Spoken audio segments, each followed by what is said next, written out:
Halo semuanya, perkenalkan nama aku Janet Kalista. Hari ini aku akan mempresentasikan materi sejarah peminatan yaitu berjudul Kesinambungan Hasil Budaya Manusia Purba dan Modern. Selamat mendengarkan. Yang pertama itu adanya tradisi gerabah. Tradisi gerabah telah berkembang pada akhir zaman Mesolitikum dan pada awal zaman Neolitikum.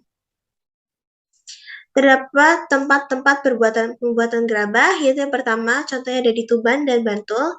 Itu sampai sekarang masih sering dijumpai pembuatan gerabah dengan teknik tradisional, tetapi sudah dilengkapi oleh roda pemutar. Yang kedua, yaitu ada di Garut, di Provinsi Jawa Barat, yaitu pembuatan gerabah tidak menggunakan teknik tatap pelandas, melainkan menggunakan tangan. Buatan gerabah di Sumatera Selatan biasanya dilakukan oleh perempuan dengan keterampilan yang diperoleh secara turun-menurun, sama seperti pada masa Perundegit.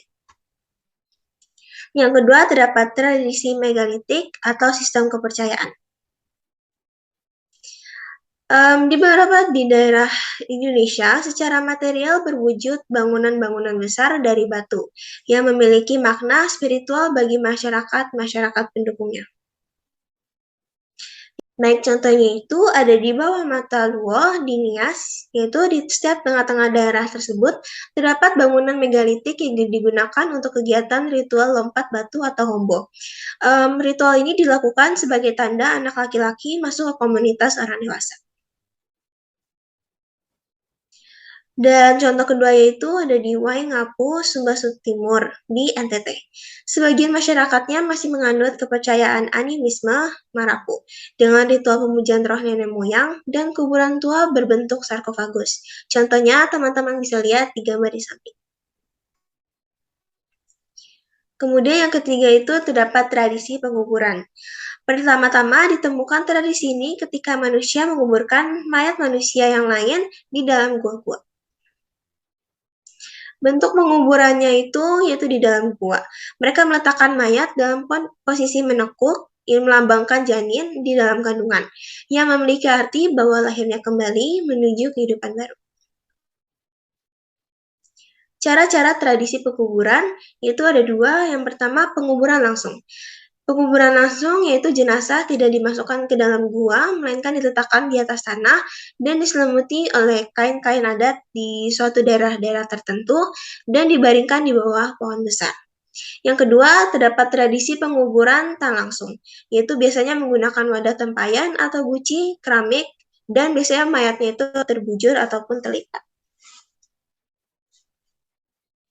Dan yang keempat itu terdapat tradisi bercocok tanam, yaitu tradisi tertua dalam manusia sejak zaman praksara yang masih dilakukan sampai zaman sekarang.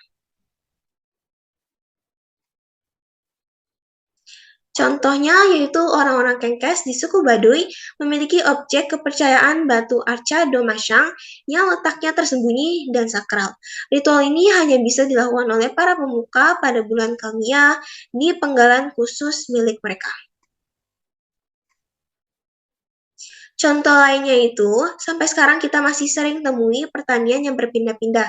Biasanya yang melakukannya adalah masyarakat Dayak, Maratus di desa Haratai Loksado, Kabupaten Hulu, Sungai Selatan. Pertanian ini tetap dilakukan meski kerap dituding sebagai pemicu kebakaran hutan. Tetapi nyatanya petani-petani di sana mengatakan bahwa mereka memiliki caranya sendiri untuk menghindari dari pembakaran hutan.